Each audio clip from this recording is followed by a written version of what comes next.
Just wanted to do a super quick video on trying to restore some headlights that are yellowed. There's a ton of videos out there that show a good job of this. Chris Fix is probably one of the better ones. Here's one I haven't touched yet. It's yellow pretty bad. Over here I've done some wet sanding with some 400 grit and then some 600 grit. And then I'm going to do a little bit of fine polishing. And then I'm going to tape things off. And then I'm going to finish up with a coat of this clear that says it bonds to plastic. And we'll see how that works for me. But already, this side's got a haze from sanding, but it looks a lot better.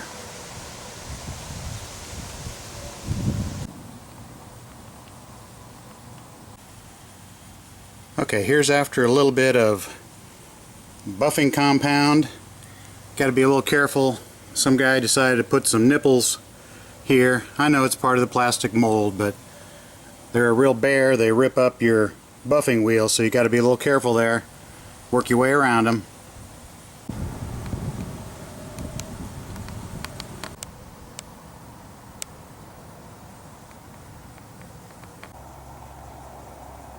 See any difference?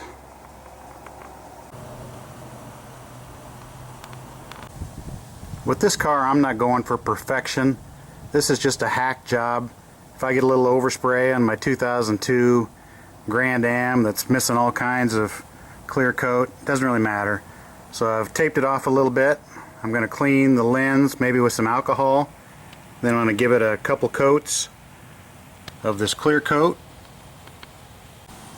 I like to show my bonehead mistakes. I got a little carried away with the clear coat and it started running, so I tried to, you know, like an idiot, tried to wipe it with a cloth. Turned into a disaster, so now we're going to have to sand that off and try again. You're going to want to do wet sanding, circular motion, starting with like a 400 grit sandpaper. That's the one that's really going to remove the material and get the yellow out. Then after that, you're going to want to move to like a 600 grit sandpaper. Do that for a while. Then if you want to, you can go to 800, 1000, whatever. I'm going to stop at 600. And then I'm going to put on some rubbing compound and use an electric buffer. And that's good enough for me. Well, after that foobar with the clear coat running and the hack job of trying to clean it up, fear not. Half an hour worth of sanding, some elbow grease. We're pretty much right back to where we were. It's probably a little better the first time, but anyway, we're going to go ahead and hit it. This time being very careful. Multi-layers of the clear coat. Don't get too scared when you first put the clear coat on. It gets a little cloudy. It'll clear up. This clear coat really wants to run. I tried to be careful and I'm still running. This time I'm just going to leave it. I'm not like an auto body paint guy, but I have painted a lot of stuff in my life. I have never had so much trouble with runs. So it's something about this vertical surface, slick, clear coat, I don't know what, but be super careful.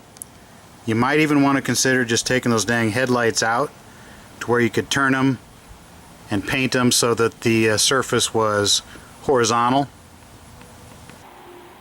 Well, I'm going to let it dry, runs and all, and just see what it looks like tomorrow, and we'll go from there. Well, there she blows. It's been a couple days. Let the clear coat dry. It's got a few runs in it, but I'm cool with that. I can see a lot better at night. Just wanted to mention that 3M does make a little kit that might make the buffing easier. You might want to consider that.